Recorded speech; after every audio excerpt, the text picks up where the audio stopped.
So how Okay. does someone see these special, like, magician marking, or like, what are some of the markings that you see?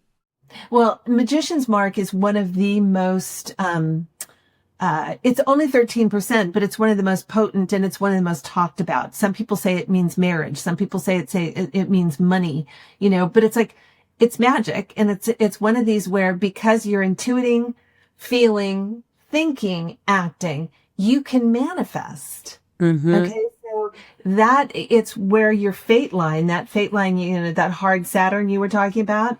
But it doesn't have to just be that. It can be the Pluto line. It can be an Apollo line. There's multiple different vertical lines that can make a crossbar between your heart and your headline, and sometimes even your lifeline, and make a double Of M. course. So we have a line of fate that what comes up from like the bottom of the palm. Does everybody have a fate line? No, not everybody has a fate line. And not everybody has an Apollo line. Apollo line is just a vertical line that starts under the ring finger. It can start all the way up at the top. It can start halfway down. It can start down near the bottom.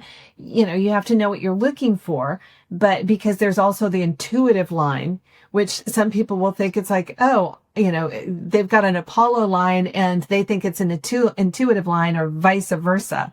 And so it's like, okay, the intuitive line tends to be curved. All right. The Apollo line tends to be more straight. It's where you have gifts that are meant to have an audience.